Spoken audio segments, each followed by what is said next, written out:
আমাৰ যিটো পদ্মেশ্বৰ গগৈ আন্তৰ্জাতীয় যিখন অনুষ্ঠানৰ কথা আমি কৈছোঁ আৰু যাৰ আজি আমি পঞ্চম বাৰ্ষিকীটো পালন কৰিব ওলাইছোঁ, এইটো এটা আমাৰ জাতিৰ কাৰণে এটা খুব এটা উল্লেখনীয় মই ভাবোঁ সময় বুলি বা আজিৰ দিনটো এইকাৰণেই যে আমি অসমীয়া জাতিটো ইমান এটা আৱেগিক জাতি যে আমাৰ ইয়াত সকলো বস্তুৱেই মই যিটো কওঁ ধানখেৰীয়া জুই বুলি, যে জুই ঘপককৈ লাগে আৰু লাগি পেলাই নুমাই যায়। আৰু দেখিছোঁ মই যে আমাৰ বেছিভাগ প্ৰয়াসে মই দেখিছোঁ খুব উৎসাহেৰে আমি খুব হুলস্থুল কৰি পেলাই আৰম্ভ কৰোঁ, কিন্তু অলপমান পিছতে সেইবিলাক নাইকিয়া হৈ যায়। কিন্তু PGI এটা এনেকুৱা বস্তু যিটো মই দেখিছোঁ, এইটো অনুষ্ঠানৰ লগত মই জড়িত বৰ্তমান আজি 2-3 বছৰ আগৰ পৰা হৈছোঁ, যে এইটো এটা অনুষ্ঠান বিশেষকৈ আপোনাৰ গীতাশ্ৰী আৰু দিল ডেকা এইজনকে মই ড্ৰাইভিং ফ'ৰ্চ বুলি ভাবোঁ। মই যিকেইজনৰ জড়িত হৈ আছোঁ, তেওঁলোকে যিটো উদ্যমে এইটো আগবঢ়াই গৈছে আৰু এইটো দুপত উন্নতি কৰি আছে, ইয়াৰ পৰিসৰ বাঢ়ি গৈ আছে। এইটো এটা মই ভাবোঁ মানে আমাৰ অসমীয়া জাতিত আমি অসমত থকা অসমীয়াখিনিৰ কাৰণে এটা অনুপ্ৰাণিত কৰিব পৰা মই অনুষ্ঠান বুলি ভাবোঁ। কাৰণ মই এতিয়াতো এনেকুৱা হৈছোঁ যে মই আমাৰ ইয়াত অসমত থকা মাক বাপেকক কৈছোঁ যে তোমালোকে তোমাৰ ল'ৰা ছোৱালীক এইখন স্কুলত নাম লগাই দিয়া। কাৰণ মই বৰ একো গৰ্ব কৰিবলৈ এইটো নহয় যে আমাৰ ইয়াত বহুত মানুহ এতিয়া ঘৰত নিজৰ ল'ৰা ছোৱালীৰ লগত অসমীয়াত কথা নাপাতে। তেওঁলোকে অসমীয়া পঢ়াৰ কথাটো বাদেই দিছোঁ, অসমীয়া আখৰ চিনি নাপায়। তেনেকুৱা অৱস্থাত যিটো এটা আন্তঃৰাষ্ট্ৰীয় আমি এটা প্ৰয়াস কৰিছোঁ, কাৰণ আমি বহুত অসমীয়া মানুহে আমি বহুতখিনি কথা আমি উপলব্ধি কৰিব নোৱাৰোঁ যে অসমীয়া এটা ভাৰতৰ ভিতৰত প্ৰাচীন ভাষা।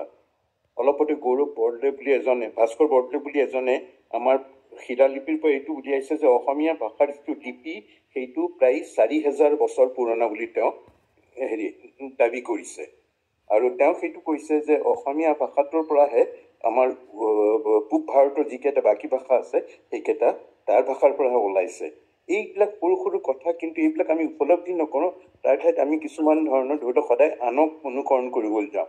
আমি ইংৰাজী ভাষাটো জানিব লাগে নিশ্চয়, কাৰণ আন্তঃৰাষ্ট্ৰীয় ক্ষেত্ৰত আমি ইংৰাজী ভাষাটো শিকিব লাগিব। কিন্তু তাৰ অৰ্থ এইটো নহয় যে আমি নিজৰ মাতৃভাষাটোক ত্যাগ কৰিম। আৰু সেইপিনৰ পৰা মই ভাবোঁ যে এতিয়া আমি অসমত PGI ইনষ্টিটিউটটো অসমত প্ৰমোট কৰিব লাগিব। ভাৰতৰ আন অসমীয়া যিমানবোৰ সমাজ আছে, আজি প্ৰায় ভাৰতৰ প্ৰত্যেকখন ইম্পৰ্টেণ্ট ঠাইতে আমি দেখিছোঁ যে এখন অসমীয়া সমাজ আছে। তেওঁলোকৰ মাজত আমি ইয়াৰ প্ৰচাৰ কৰিব লাগিব যে আজি অসমীয়া ভাষাটো যিটো এটা সংকটত আছে, আমাৰ জাতিটোৰ যিটো সংকটত আছে, তাত আমাৰ ল'ৰা ছোৱালীয়ে যাতে অসমীয়া জানে, অসমীয়া পঢ়িব পাৰে, অসমীয়া লিখিব পাৰে, অসমীয়াত কথা ক'ব পাৰে, আৰু যাতে অন্ততঃ আমি ভাবোঁতে অসমীয়াতে ভাবিব লাগিব। লাগিলে আমি গোটেই দিনটো ইংৰাজীতে কাম কৰি থাকোঁ। এই কিছুমান কথা আমি আমাৰ মাজত সৃষ্টি কৰিব লাগিব। আৰু তাৰ কাৰণে মই ভাবোঁ PGI ইনষ্টিটিউট, বিশেষকৈ আপোনালোক দুজন আমাৰ কাৰণে আদৰ্শ হোৱা উচিত। আৰু মই চেষ্টা কৰিম যাতে এই অনুষ্ঠানটো যিমান পাৰোঁ মই প্ৰচাৰ কৰিব পাৰোঁ, প্ৰসাৰ কৰিব পাৰোঁ।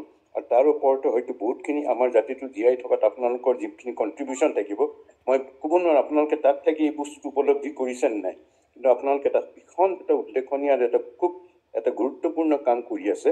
আৰু সেইটো যদি দুপত আগবাঢ়ি যাব পাৰে, সেইটোকে মই আশা কৰিলোঁ। আৰু সেইটোকে মই আপোনালোকৰ পৰা, যিহেতু গোটেই জাতিটোৱে আশা কৰে বুলি মই ভাবোঁ, আপোনালোকক আকৌ আমাৰ জাতিটোৰ হৈ গোটেই সমাজখনৰ হৈ মই ধন্যবাদ জনাইছোঁ। আৰু আজি যিসকলে অংশগ্ৰহণ কৰিছে মই বিষয়ত ধন্যবাদ জনাইছোঁ।